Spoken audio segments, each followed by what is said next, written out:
ప్రభునందు ప్రియ పరిశుద్ధ దేవుని కుమారులారా, దేవుని కుమార్తెలారా, యేసుక్రీస్తు ప్రశస్త హెచ్చింపు నామములో మీ అందరికీ వందనాలు, అలాగే దేవునికి స్తోత్రాలు. ప్రియులారా, ఎలా ఉన్నారు? బాగున్నారు కదా? అలాగే దేవుని కృప మహదేశ్వరాన్ని బట్టి మేము కూడా కులసాగా ఉన్నాం. ప్రియులారా, ఈరోజు మనము బైబిల్ గ్రంథంలో ఒక ప్రత్యేకమైనటువంటి అంశాన్ని గురించి నేర్చుకోవడానికి ప్రయత్నం చేద్దాం. ఈరోజు మనం నేర్చుకునే అంశం ఏంటంటే, మనిషి జన్మతః పాపి కాదు లో ఎపిసోడ్ నెంబర్ 1. ఈ ఎపిసోడ్లో మనం నేర్చుకునే అంశాలు ఏంటంటే, పాపము అనగా ఏమి, పాపము ఎప్పుడు ఆరోపించబడుద్ది, పాపము యొక్క ప్రభావం ఏంటి, పాప క్షమాపణ ఎలా జరుగుద్ది అనే అంశాన్ని గురించి ఈరోజు మనం నేర్చుకోవడానికి ప్రయత్నం చేద్దాం. ప్రియులరా, ఈ అంశాన్ని మనం నేర్చుకోవటానికి ఒక ప్రాముఖ్యత ఏంటి, ఎందుకు నేర్చుకోవలసిన అవసరం ఉంది అనేసి మనం పరిశీలన చేస్తే, ప్రియులరా, మరి నేటి క్రైస్తవ సమాజంలో అనేక మంది మరి క్రైస్తవ బోధకులు కానీ, బోధించేవాళ్ళు కానీ, అలాగే విశ్వాసులు కానీ మనం పరిశీలన చేస్తే ప్రతి వారు కూడా పాపి పాపి పాపి అనేటటువంటి పరిస్థితి ఉంది. అయితే ప్రియులరా, మనిషి జన్మతః పాపి అనేసి బోధిస్తూ ఉన్నారు. మనిషి పాపము చేయకపోయినా పాపిగానే పరిగణించబడతాడు అనేసి బోధించేటటువంటి పరిస్థితి మనం చూస్తూ ఉన్నాం. కానీ ప్రియులరా, నేటి సంఘాల్లో అనేక మంది పాపము పాపము అని ఉచ్చరిస్తున్నారే తప్ప పాపమును గురించినటువంటి సంపూర్ణ అవగాహన వారికి లేనట్లే మనకి అగపడుతూ ఉంది. ప్రియులరా, బోధించున్నటువంటి బోధకులకు కూడా పాపముల గురించి సంపూర్ణ అవగాహన లేదు.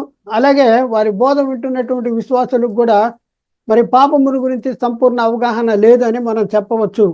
ప్రియులారా, ఒకసారి ఆలోచించండి. మేము ఎవరిని కూడా వ్యక్తిగతంగా కానీ, సంఘపరంగా కానీ, సంస్థ పరంగా కానీ ఎవరిని విమర్శించటానికి కానీ, తప్పు పట్టుకుంటానికి కానీ కేవలం మేము ప్రయత్నం చేయట్లా. కేవలము బైబిల్ గ్రంథంలో ఏముంది, బైబిల్ ఏం చెప్తుంది, దాన్ని మీకు తెలియపరచడానికే మేము ఈ యొక్క ప్రయత్నము చేస్తూ ఉన్నాం.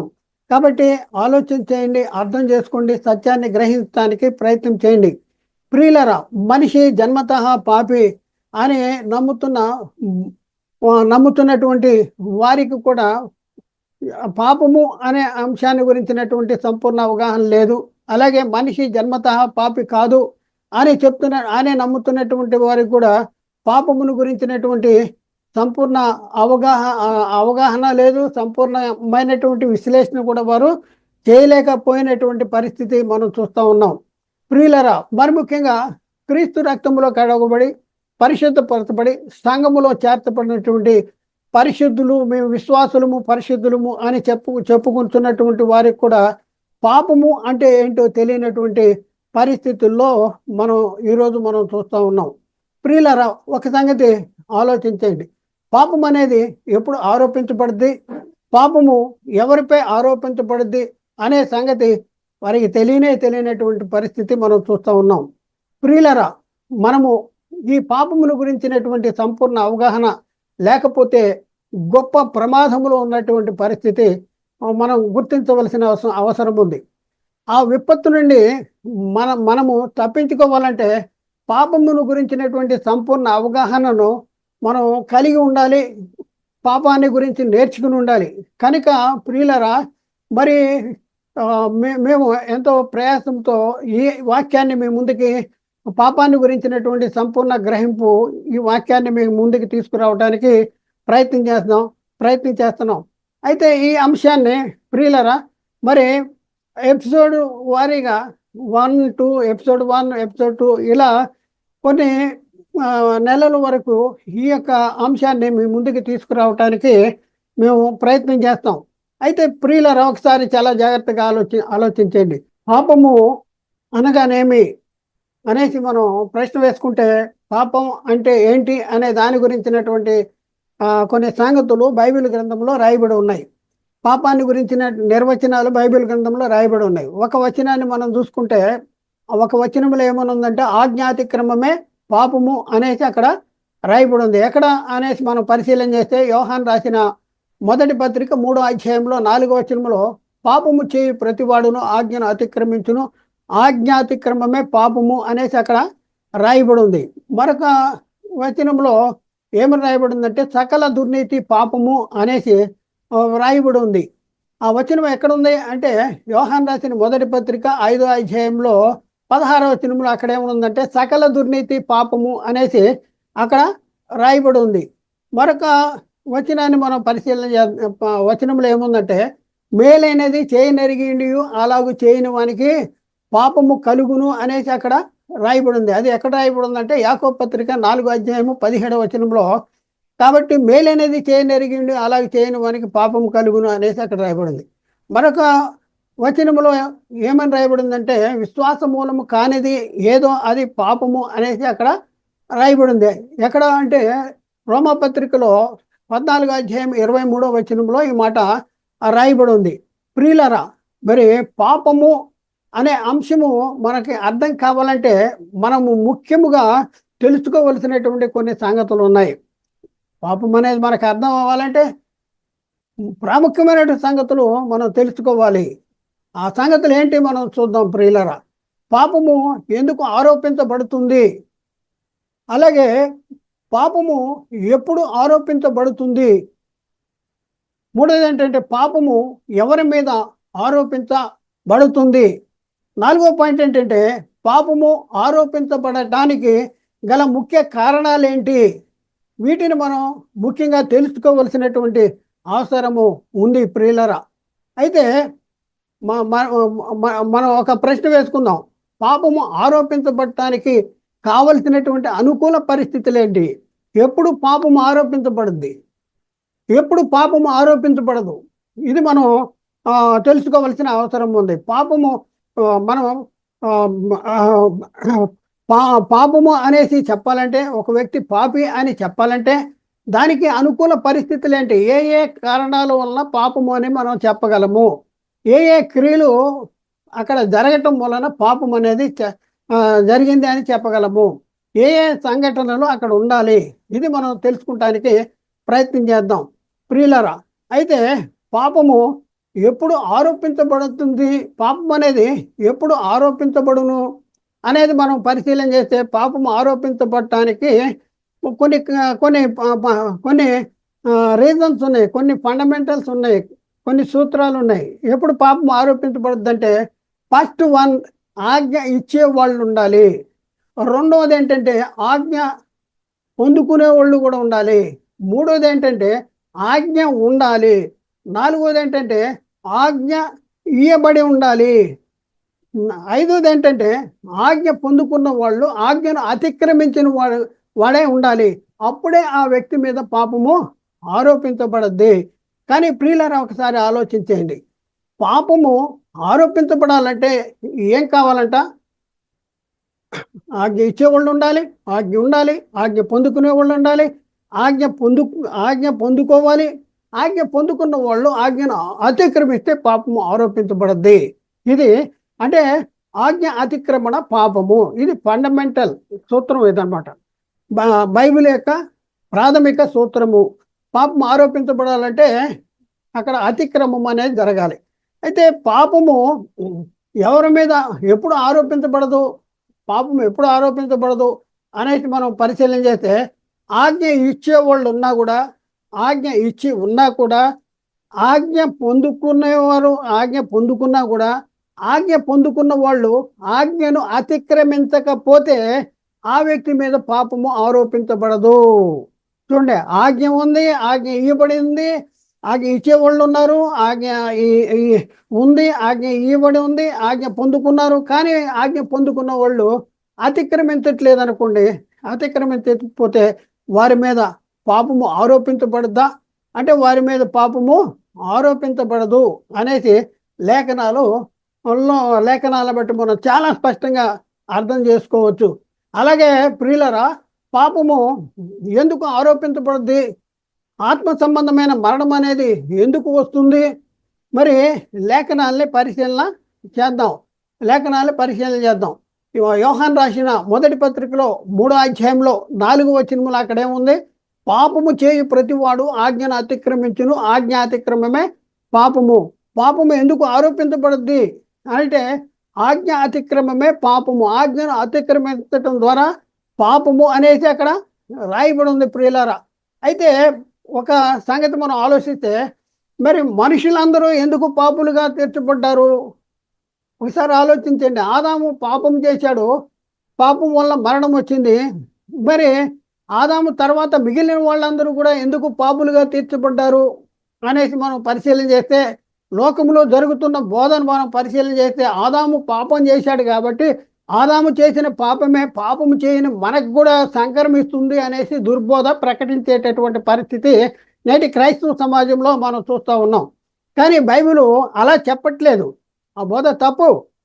బైబిల్ అలా చెప్పట్లేదు. బైబిల్ ఏం చెప్తుంది అంటే, రోమాపత్రిక 5వ అధ్యాయంలో 12వ వచనంలో అక్కడ ఏమని రాయబడిందంటే, ఇట్లుండగా ఒక మనిషిని ద్వారా పాపము ద్వారా మరణమును లోకములోనికి ఎలాగూ ప్రవేశించనో అలాగుననే మనుషులందరూ పాపము చేసినందున అందరికీ మరణము సంప్రాప్తమైంది. ఇక్కడ మనం ఈ వచనము చూస్తే అలాగుననే అనేసి ఇక్కడ రాయబడింది. అలాగునే ఏం చేశారంట? మనుషులందరూ ఏం చేశారంట? అండర్లైన్ చేసుకోవాలి అక్కడ. మనుషులందరూ పాపము చేసినందున మరణం అనేది అందరికీ సంప్రాప్తమైనది అనేసి.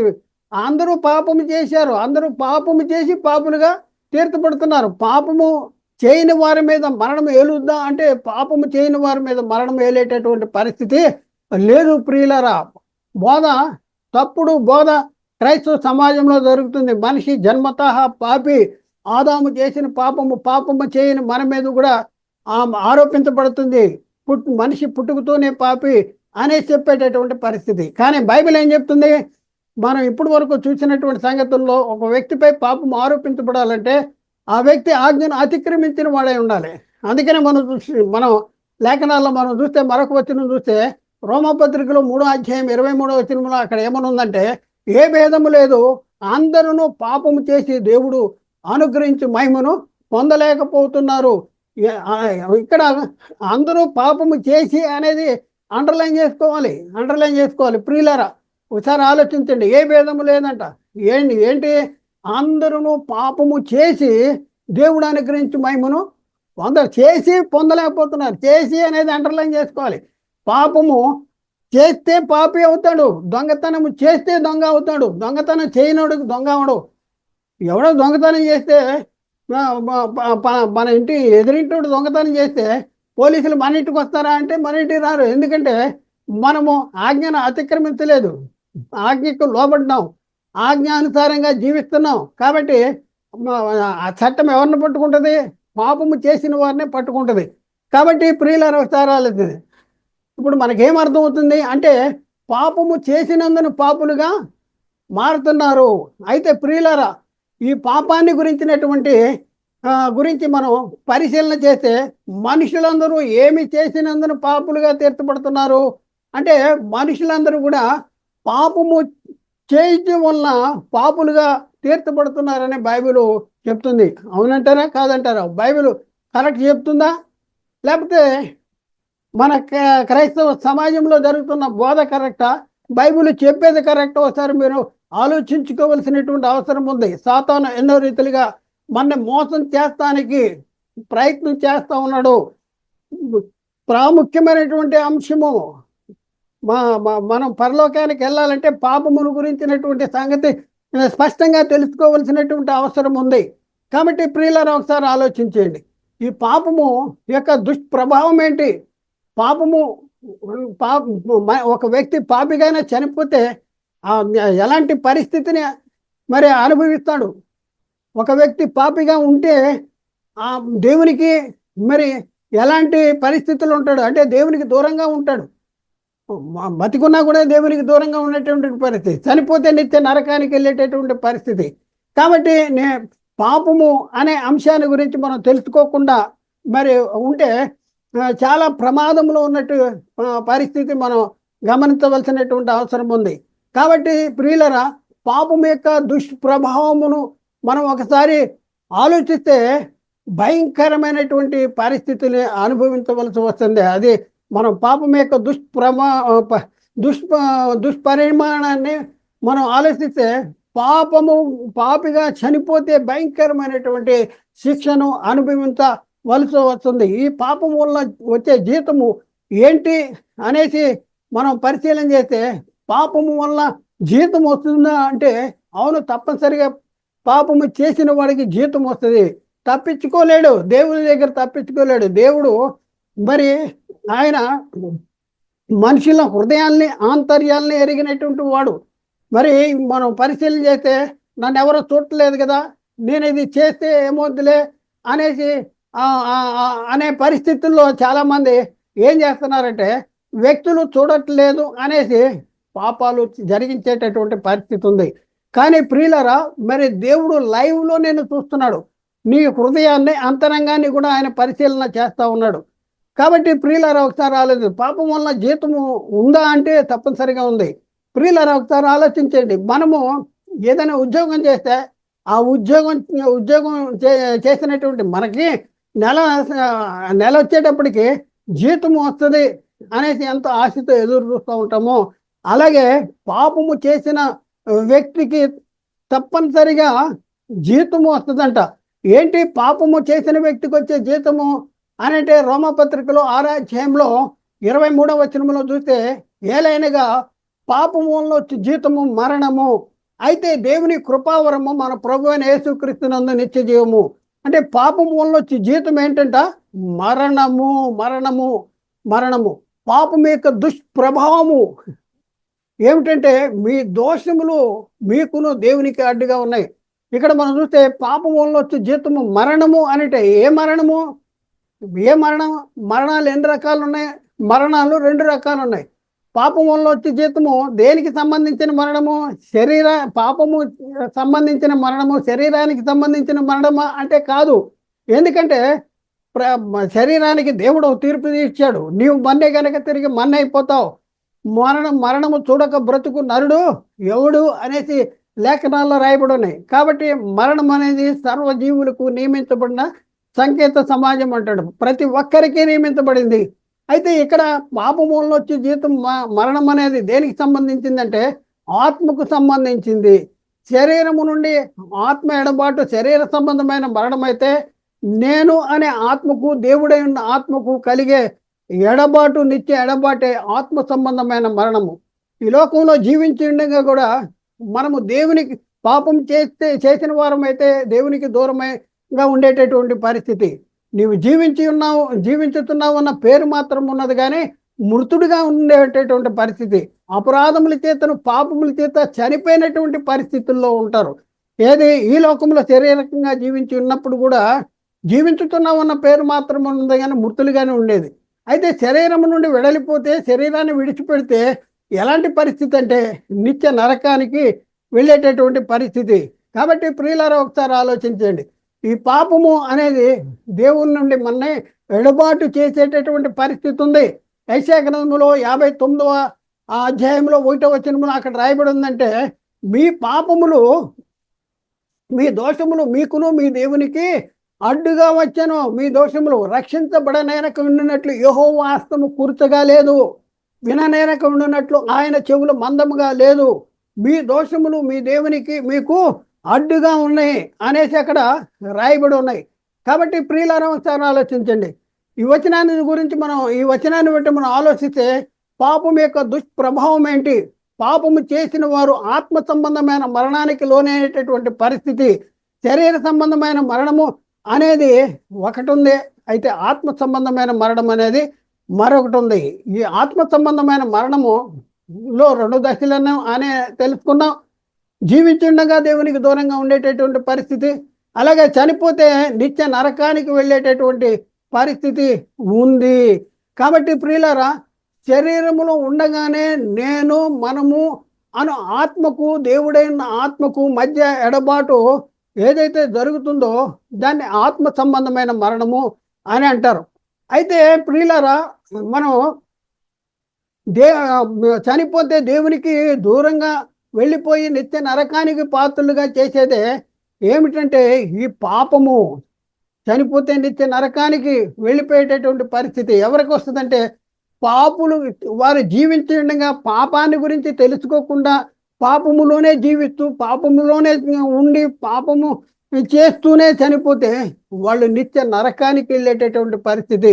ప్రియులరా, ఈ నిత్య నరకంలో ఎంతసేపు ఉంటారు అనేసి ఒకసారి పరిశీలన చేయండి. పరిశీలన చేస్తే లేఖనంలో చాలా స్పష్టంగా రాయబడింది. అగ్ని ఆరదు, పురుగు చావదు అంటాడు. అగ్ని యుగ యుగాలు ఆరని అగ్నిలో చావని ఆత్మ యుగ యుగాలు మరి కాలేటటువంటి పరిస్థితి. కాబట్టి ఈ సంగతి మన దగ్గర ఉన్నటువంటి బైబిల్ గ్రంథంలో మరి రాయబడి ఉంది. కాబట్టి ప్రియులరా, పాపం యొక్క దుష్ప్రభావము ఎంత కఠినమైనదో మనం తెలుసుకోవలసిన అవసరం ఉంది. పాపం యొక్క దుష్ప్రభావం ఎంత కఠినమైనదో మనం తెలుసుకోవాల్సిన అవసరం ఉంది. ఇంకా పాపము వలన వచ్చే దుష్ప్రభావం ఏంటంటే దైవ కుమారత్వాన్ని పోగొట్టుకునేటటువంటి పరిస్థితి. దేవుని కుమారత్వాన్ని పోగొట్టుకుంటాం. ప్రియులరా, ఒకసారి ఆలోచించండి. ప్రారంభంలో ఆదాము గురించి మనం ఆలోచించుకుంటే, ఆదాము గురించి బైబిల్లో ఏం రాయబడిందంటే ఆదాము దేవుని కుమారుడు అనేసి రాయబడింది. లోకాసు వార్తలో 3వ అధ్యాయంలో 38వ వచనంలో కైనాను ఏనోషుకును, ఏనోషు షేతుకును, షేతు ఆదాముకును, ఆదాము దేవునికి కుమారుడు అనేసి బైబిల్లో చాలా స్పష్టంగా రాయబడింది. ఆదాము దేవునికి కుమారుడు. దేవుని కుమారుడు అంటే ఎవరు? దేవునికి వారసుడు. దేవునికి వారసుడు. అయితే దేవుని కుమారుడైన ఆదాము దేవుని ఆజ్ఞను అతిక్రమించటం ద్వారా తనకు కలిగి ఉన్నటువంటి కుమారత్వాన్ని పోగొట్టుకున్నాడు. ఇప్పుడున్న పరిస్థితుల్లో పాపం యొక్క పరిణామము ఎంత ప్రమాదకరమైనదో, ఎంత కఠినమైనదో ఆలోచించవలసినటువంటి అవసరం ఉన్నది. ప్రియులరా, మరి ఒకసారి ఆలోచించండి. పాపములో ఉండి పాపము చేస్తూనే చనిపోతే ఎక్కడికి వెళ్తావు? నువ్వు ఎక్కడికి వెళ్తావు? ఒకసారి ఆలోచన చేసుకో. తప్పనిసరిగా పాపము ఎందుకు ఆరోపించబడుద్ది? పాపం ఎప్పుడు ఆరోపించబడుద్ది? పాపం ఎవరిపై ఆరోపించబడుద్ది? ఇవన్నీ మనం తెలుసుకోవాల్సిన అవసరం ఉంది. అయితే మరి ఒకసారి మనం ఆలోచిద్దాం. మరి పాపము యొక్క పాప క్షమాపణ అనేది ఎలా జరుగుద్ది అనేసి మనం తెలుసుకోవాల్సిన అవసరం ఉంది. అయితే ప్రియులరా, ఈ పాప క్షమాపణ అనేది బెల్లము, ఉప్పు, చింతపండు ఇలా దుకాణాల్లో కొనుక్కుంటే దొరికేది కాదు. ఒకసారి ఆలోచించండి. అలా దొరికేదైతే డబ్బున్న వాళ్ళే ఈ పాప క్షమాపణను మరి కొనుక్కునేటటువంటి వారు. పాప క్షమాపణ మనం ఆలోచిస్తే ఈ పాప క్షమాపణ ఎలా జరుగుద్ది? ఒకసారి ఆలోచించండి. పాప క్షమాపణ యొక్క విలువ ఏంటి అనేసి మనం పరిశీలన చేస్తే మనము విలువ పెట్టుకొని వారు అనమాట. పారంపరమైన వ్యర్థ ప్రవర్తన బట్టి మీరు విమోచించలేదు కానీ అమూల్యమును అత్యధికములైన క్రీస్తు రక్తము చేత మీరు విమోచించబడుతుంది. క్రీస్తు రక్తము చేత విమోచించబడ్డాం. మనము విమోచించబడినటువంటి వారు, మనం కొనబడినటువంటి వారు. అయితే ప్రియులను ఒకసారి ఆలోచన చేస్తే లేఖనాల్లో ఏమి రాయబడి ఉంది అనంటే, మన ఈ పాప క్షమాపణ గురించి మనం ఆలోచిస్తే, ఈ పాప క్షమాపణ మనకి పాప క్షమాపణ జరగటానికి మరి మన బంధువులు కానీ, మిత్రులు కానీ, మన సహచరులు కానీ, మనకు తెలిసిన వారు కానీ, లేకపోతే ఇంకెవరైనా కానీ మరి పాప క్షమాపణ కలిగించేటటువంటి పరిస్థితుల్లో లేరు. మన పాపము నుండి విమోచించేటటువంటి పరిస్థితుల్లో ఎవరు లేరు. మన దగ్గర ఉన్న డబ్బు కూడా మనకి పాప క్షమాపణ అనేది జరగదు. దానివల్ల కూడా శరీరానికి రోగం వస్తేనే ఈ ధనం కొంతవరకు పనికి వస్తుంది, కానీ చివరాఖరికి వచ్చేటప్పటికి నీకు ఎంత డబ్బు ఉన్నా, ఎంత ఆస్తి ఉన్నా సరే ఈ శరీరాన్ని విడిచిపెట్టి పోవలసినటువంటి పరిస్థితి ఉంటుంది.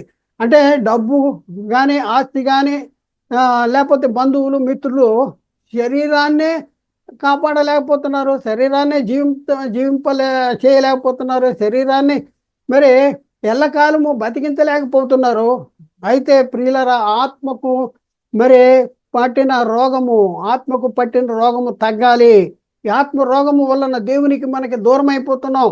ఈ ఆత్మ నిత్య నరకానికి వెళ్లకుండా ఉండాలంటే మరి ఎవరి వలన అవుద్ది? ఈ లోకంలో ఎవరి చేత అవుద్ది అంటే ఎవరి చేత కూడా అయ్యేటటువంటి పరిస్థితి లేదు అనేసి బైబిల్ చెప్తా ఉంది. చూద్దాం, లేఖనాన్ని చూద్దాం.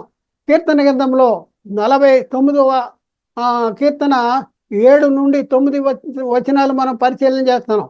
అక్కడ ఏమని రాయబడి ఉందంటే, ఎవడును ఏ విధము చేతనైనను తన సహోదరుని విమోచించలేడు. వాడు కుళ్ళు చూడక నిత్యము బ్రతుకున్నట్లు వాని నిమిత్తము దేవుని సన్నిధిలో ప్రాయశ్చిత్తము చేయగలవాడెవడు కూడా లేడు. వాని ప్రాణ విమోచన ధనము అతి గొప్పది, అది ఎన్నటికీ తీరక అట్లు ఉండవలసినదే. ఎన్నటికీ తీరక అట్లు ఉండవలసినదే అంటాడు. ప్రియులారా, ఈ వచనాన్ని మనం చూస్తుంటే ఎంత గంభీరమైన వచనం, ఎంత భయంకరమైన వచనం. ఒకసారి మనం పరిశీలన చేసుకోవాల్సిన అవసరం ఉన్నది. మనం పరిశీలన చేసుకుందాం ప్రియులారా. మన పరిశీలన చేసుకుని ఈ లోకంలో జీవించిన కాలంలోనే మన జీవితాన్ని సరి చేసుకోవలసినటువంటి అవసరం ఉంది. ఎవడు కూడా ఏ విధము చేతనైనను తన సహోదరుని విమోచించలేడంట. ఈ లోకంలో మన రక్త సంబంధికులు కానీ, బంధువులు, మిత్రులు, లేకపోతే మరి సహచరులు ఎవరు కూడా మన ప్రాణాన్ని విమోచించలేరంట. నరకానికి వెళ్ళకోకుండా కాపాడలేరు, పాప క్షమాపణ జరిగించలేరు. వాడు కుళ్ళు చూడక నిత్యము బ్రతికినట్లు, అంటే నిత్య జీవము పొందటానికి యుగాలు మరి దేవుని సన్నిధిలో ఉండటానికి కోసం నిత్యము బ్రతికినట్లు వాని నిమిత్తము, అంటే మన నిమిత్తము దేవుని సన్నిధిలో ప్రాయశ్చిత్తము, మన ఆత్మ కోసం ప్రాయశ్చిత్తము చేసేవాళ్ళు ఈ లోకంలో ఎవరు కూడా లేరు అనేసి బైబిల్ చెప్తుంది.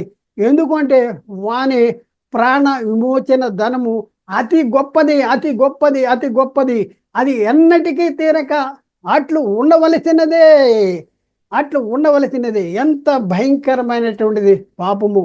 ఒకసారి ఆలోచించండి. పాపము చేస్తూ పాపిగానే మనం చనిపోతే ఎంత భయంకరమైనటువంటి పరిస్థితి. ఆరని అగ్నిలో చావని ఆత్మ యుగ యుగాలు కాలేటటువంటి పరిస్థితి ఉంది. ప్రియులరా, అపోస్తులు పరిశుద్ధాత్మ ద్వారా బోధించిన బోధలో ఒకసారి మనం పరిశీలన చేస్తే అపోస్తుల కార్యాల్లో 4వ అధ్యాయము 12వ వచనంలో చాలా స్పష్టంగా రాయబడి ఉంది.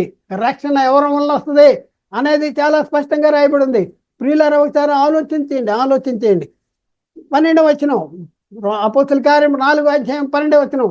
మరి ఎవని వలనను రక్షణ కలుగదు, ఈ నామమునే మనం రక్షణ పొందవలను గాని ఆకాశము క్రింద మనుషులలో ఇయ్యబడిన మరి ఏ నామమున రక్షణ పొందలేము. ఎంత స్పష్టంగా రాయబడి ఉంది. ప్రియులారా, ఒకసారి ఆలోచించేయండి. నువ్వు అనుకుంటున్నావు నా డబ్బు నన్ను రక్షిస్తుంది, నీ డబ్బు నీ శరీరాన్నే రక్షించలేదు, నీ బంధుమిత్రులు, బలగము ఇవన్నీ కూడా నాకు ఉన్నాయి అని అనుకుంటున్నామేమో. చివరాఖరికి వచ్చేటప్పటికి శరీరాన్ని వీళ్ళు రక్షించలేరు. మరి ఆత్మ శరీరాన్ని విడిచిన తర్వాత ఆత్మ ఎక్కడికి వెళ్ళొద్దో ఒకసారి ఆలోచన చేసుకో.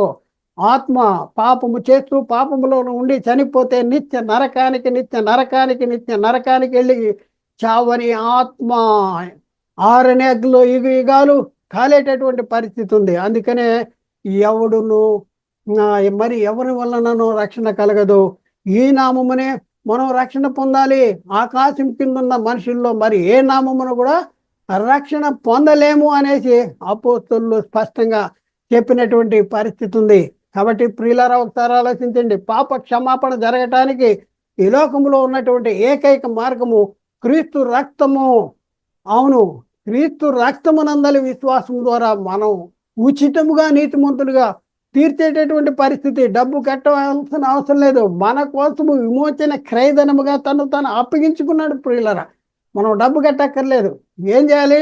వారు మనసు వాక్యాన్ని వినాలి. యేసుక్రీస్తున్న దేవుని కుమారుడని, రక్షకుడని, ప్రభు అని విశ్వసించాలి. యేసుక్రీస్తుని తండ్రి అని దేవుడు ఈ లోకానికి పంపించాడని, యేసుక్రీస్తు నా కోసం, మన కోసం, మన అందరి కోసం పాప క్షమాపణ కోసం సిలువలో సిలువ వేయబడి సిలువలో రక్తం చిందించాడని, ఆయన సిలువ వేయబడి మృతి పొంది సమాధి చేయబడి తిరిగి 3వ దినాన్ని తిరిగి లేచాడని విశ్వసించాలి. ఆయన విశ్వాసం ఉంచిన వారిని మరి తండ్రి కుడిపార్శాన్ని కూర్చున్న యేసుక్రీస్తు, మృతుల్లోండి లేచి తండ్రి కుడిపార్శానికి ఆసీనుడే, తండ్రి కుడిపార్శాన్ని కూర్చున్న యేసుక్రీస్తు, ఆయన విశ్వాసం ఉంచిన వారిని తిరిగి తండ్రి తీసుకువెళ్ళి తండ్రికి అప్పగిస్తాడు అనేసి మనం విశ్వసించాలి. నమ్మి బాప్తిజం తీసుకోవాలి. ప్రియులారా, పాప క్షమాపణ జరగాలంటే ఒక ఏకైక మార్గము క్రీస్తు రక్తం మన కోసం ఒక మార్గాన్ని సిద్ధపరిచాడు. ప్రియులారా, యేసుక్రీస్తు వారు ఒక మార్గాన్ని సిద్ధపరిచాడు.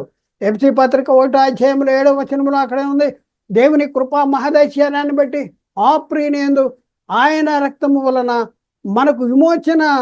చూడండి ఏంటంట, ఆ ప్రియునియందు ఆయన రక్తము వలన మనకు విమోచన అనగా మన అపరాధములకు క్షమాపణ కలుగుతున్నది. మన అపరాధాలకి క్షమాపణ, అపరాధాలకి క్షమాపణ ఎలా కలుగుతుంది? ఎవరి ద్వారా కలుగుతుంది? ఆ ప్రియునియందు ఆయన రక్తము వలన, క్రీస్తు శిలువలో కార్చినటువంటి రక్తము ద్వారా మన పాపములకు క్షమాపణ కలిగింది. మన ఆత్మ రక్షణ పొందుకుంటున్నాం. దేవుని కుమారులుగా మరి తీర్చిదిద్దబడేటటువంటి పరిస్థితి ఉంది. పరలోకమందున్న దేవుని కుటుంబ సభ్యులుగా చేర్చబడుతున్నాం. ప్రియులారా, క్రీస్తు రక్తంలో కడగబడుతున్నావా? నమ్మి బాప్తిజం పొందుతున్నావా? మరి పరిశుద్ధాత్మ అనే వరమును పొందుకున్నావా? మరి పాప క్షమాపణ పొందుకున్నావా? పొందుకుంటే మన పరిస్థితి ఏంటంటే, పరలోక కుటుంబములో, పరలోకమందున్న దేవుని కుటుంబములో సభ్యులుగా చేర్చబడేటటువంటి పరిస్థితి. అలాగే పరిశుద్ధులతో ఏక పట్టణస్థులుగాను దేవుని ఇంటివారుగా చేయబడేటటువంటి పరిస్థితి. ఎంత గొప్ప ఆధిక్యతలో ఒకసారి ఆలోచించండి. దేవుని ఇంటివారంట, దేవుని కుటుంబ సభ్యులంట, ఈ జీవము గల దేవుని పట్టణానికి అనగా పరలోక యెరూషలేమునికి వచ్చేటటువంటి పరిస్థితి. వచ్చేస్తున్నాం, పరలోక యెరూషలేముకి వచ్చేసినటువంటి పరిస్థితి. ఎప్పుడు అంటే నమ్మి బాప్తిజం తీసుకోవాలి. అందుకనే పేతురు గారు అంటున్నాడు, పేతురు మీరు మారు మనసు పొంది ప్రతివాడు పాప క్షమాపణ నిమిత్తము ప్రతివాడు యేసుక్రీస్తు నామములో బాప్తిజం పొందిడి, అప్పుడు మీరు పరిశుద్ధాత్మ అనే వరాన్ని పొందుతారు. ఆత్మ బతికించబడుద్ది. అపరాధాల చేత పాపముల చేత సరిపోయిన ఆత్మ బాప్తిజం తీసుకోగానే పాప క్షమాపణ పొంది ఆత్మ బతికించబడి దేవునితో సమాధాన స్థితి కలిగేటటువంటి పరిస్థితి ఉంది. ప్రియులారా, ఒకసారి ఆలోచించండి. ఇంకా మనం పరిశీలన చేస్తే ఏర్పరచబడిన వంశమును, రాజులైన యాజక సమూహమును అయి ఉన్నామంట. ఏర్పరచబడిన వంశము, రాజులైన యాజక సమూహము అయి ఉన్నాము. ఇంకా మనం చూస్తే తండ్రితో కూడాను ఆయన కుమారుడైన యేసుక్రీస్తుతో కూడా మనకి సహవాసము. ఆదాము దేవుని సహవాసాన్ని పోగొట్టుకున్నాడు. మళ్ళీ దేవుడు తనతో మనల్ని సహవాసాన్ని కల్పించటానికి దేవుడు తన సొంత కుమారుడైన యేసుక్రీస్తు వారిని ఈ లోకానికి పంపించి క్రీస్తు శిలువ రక్తం ద్వారా మన పాపాలు క్షమింపజేసి మనల్ని దేవునితో సమాధాన స్థితి కల్పించినటువంటి పరిస్థితి. అందుకనే తండ్రితో కూడాను ఆయన కుమారుడైన యేసుక్రీస్తుతో కూడా సహవాసము కలిగి ఉన్నటువంటి పరిస్థితి లేఖనాల్లో రాయబడింది. కాబట్టి ప్రియులారా, ఒకసారి ఆలోచించండి. మనం ఎలాంటి పరిస్థితుల్లో ఉన్నాం, మనం ఎలాంటి పరిస్థితుల్లో ఉన్నా సరే దేవుడు నిన్ను పిలుస్తున్నాడు. దేవుడు నిన్ను రమ్మంటున్నాడు. దేవుడు నీ కోసం ఆలోచిస్తున్నాడు. దేవుడు నిన్ను ప్రేమించి తాను ప్రేమించిన తన సొంత కుమారుడైన యేసుక్రీస్తుని ఈ లోకానికి పంపించాడు. నిన్ను ప్రేమించాడు. ప్రియులారా, నీ కోసము తన సొంత కుమారుడైన యేసుక్రీస్తు వారిని ఈ లోకానికి పంపించాడు.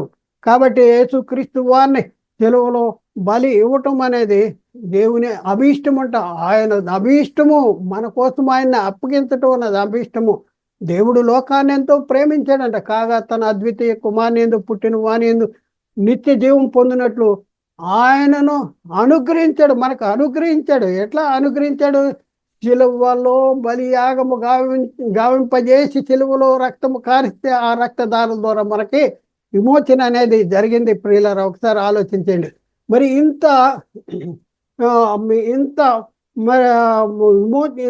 దేవుడు ఇన్ని గొప్ప కార్యాలు మన జీవితాల్లో జరిగిస్తే మరి మనము ఏం చేస్తూ ఉన్నాం? నిర్లక్ష్యంగా ఉన్నావా? ఇంకా పాపం చేస్తానే ఉన్నావా? ఇంకా పాపంలోనే ఉన్నావా? నీ జీవితం ఎలాంటి జీవితం గడుపుతున్నావు? ఇప్పుడే దేవుడు పిలుస్తున్నాడు.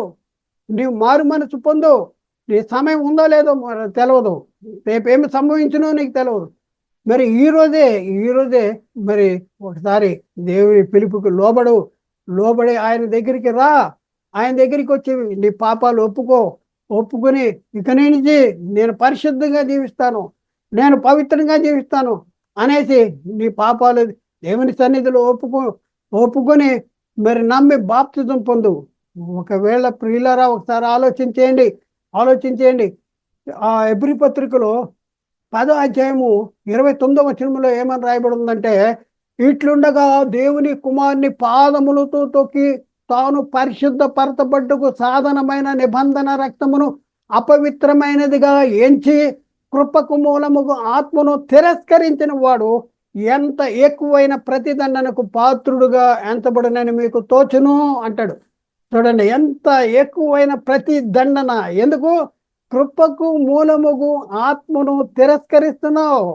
కృపకు మూలముగు ఆత్మ, దేవుని కృపే యేసుక్రీస్తు ప్రత్యక్షత. దేవుని కృపే యేసుక్రీస్తు సెలువులో కార్చిన రక్తదారులు. ఆయన కృప ద్వారా ఉచితముగా మనం నీతిమంతులుగా తీర్చబడుతున్నాం. కాబట్టి దేవుని కుమారుని పాదములతో తొక్కి తాను పరిశుద్ధపరచబట్టుకు సాధనమైన నిబంధన రక్తమును అపవిత్రమైనదిగా ఎంచుతున్నావా? నీ బతుకు ఎలాంటి బతుకు? నీ బతుకు ఏమైపోద్ది? ఒకసారి ఈ లోకంలో జీవించుండగా చాలా బాగా బతుకుతున్నావు అనుకుంటున్నావా? ధనవంతుడు కూడా అదే అనుకున్నాడు. ధనవంతుడు మరి అనుదినము బహుగా సుఖిస్తూ సన్నపున్నారు వస్త్రాలు కట్టుకున్నటువంటి పరిస్థితి. మరి ధనవంతుడు చనిపోయినప్పుడు ఏమైందంటే, ధనవంతుడు చనిపోయి పాతి పెట్టబడినప్పుడు అతడు పాతాళంలో బాధపడుతూ, తండ్రివైన అబ్రహామా, నేను అగ్ని జ్వాలలో యాతన పడుతున్నాను అనేసి పొలి కేక వేస్తున్నాడు. ఎదుగో నీ దగ్గర లాజరు ఉన్నాడు.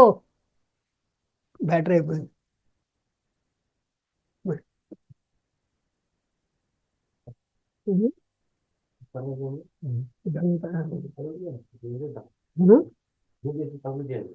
ఇది పెట్టు. ఒకవేళ ఇది ఆడియో రాకపోతే మనం అప్పుడేం చేస్తాం? తీసే. ఇది పెట్టు అది పెట్టు. నేను పెడతాను. నేను ఎడిట్ చేసి అయిపోయింది. ఆఖరి వచ్చిన ఇది పెట్టే ముందు ఇది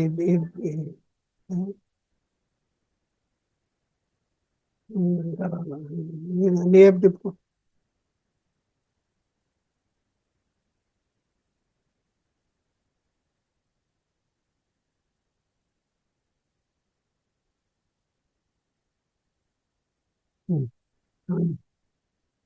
ఆడియో పెట్టు.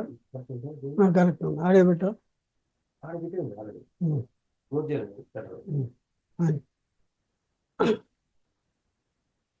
హెబ్రీ పత్రిక 10వ అధ్యాయం 29వ వచనంలో, ఇట్లుండగా దేవుని కుమారుని పాదములతో తొక్కి తాను పరిశుద్ధపరచబట్టుకు సాధనమైన నిబంధన రక్తమును అపవిత్రమైనదిగా ఎంచి కృపకు మూలముగా ఆత్మను తిరస్కరించిన వాడు ఎంత ఎక్కువైన ప్రతిదండన. ఎలాంటి ప్రతిదండ అంటే, ధనవంతుడు చనిపోయి పాతి పెట్టబడినప్పుడు అతడు పాతాళంలో బాధపడుతున్నాడు. తండ్రి అయిన అబ్రహామా, నేనే అగ్ని జ్వాలలో యాతన పడుతున్నాను, ఆయన కనికరపడి తన వేలుకొన్న నీటిలో ముంచి నా నాలుక చల్లారటానికి ఆ లాదన్న పంపించు అంటే, అక్కడ వేలుకొన్న నీటిలో ముంచి నాలుక చల్లార్చుకునేటటువంటి వెసులుబాటు కూడా లేదు. అంత భయంకరమైన ప్రతిదండన.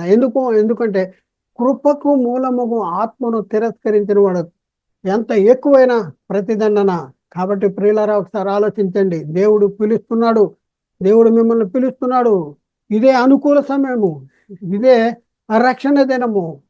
కాబట్టి రేపు అనేది నీకు ఉంటుందో లేదో తెలియదు. కాబట్టి సమయం ఉండగానే మరి మనం దేవుని దగ్గరికి వద్దాం. నేను పాపిని ఒప్పుకుందాం, యేసుక్రీస్తు రక్తంలో కడగబడదాం, బాప్తిజం తీసుకుందాం, క్రీస్తు రక్తంలో కడగబడదాం. మరి కడగబడి దేవుని సన్నిధికి వచ్చి దేవుని కృపలో మనం దినదినము వర్ధిల్లుదాం.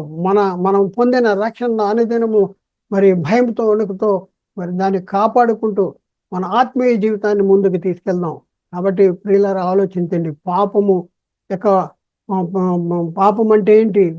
పాపం ఎందుకు ఆరోపించబడుద్ది? పాపం యొక్క మనం పరిశీలన చేస్తే, పాపము అంటే ఏంటి? పాపం ఎప్పుడు ఆరోపించబడుతుంది? పాపం యొక్క దుష్ప్రభావం ఏంటి? పాప క్షమాపణ ఎలా జరుగుద్ది? పాపము నుండి ఎలా తప్పించుకోవాలి? సంగతులను మనం నేర్చుకున్నాం కదా. మరి మీ పరిస్థితి ఎలా ఉంది? మీ పరిస్థితి దేవునికే తెలుసు. మీ అంతరంగ జీవితం దేవునికే తెలుసు.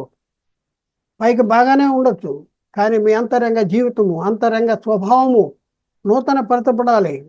మార్పు నొంది నూతన పరచబడాలి. కాబట్టి ఆలోచించేయండి ప్రియులారా, అర్థం చేసుకోండి, సత్యాన్ని గ్రహించండి, సత్యానికి లోబట్టడానికి ప్రయత్నం చేయండి. దేవుడు మాట్లాడిన ప్రతి మాట ప్రతి ఒక్క హృదయంలో నీరుగట్టి ఫలింపు చేయనుగాక. ఆమెన్. అందరికీ వందనాలు. దేవునికి స్తోత్రాలు.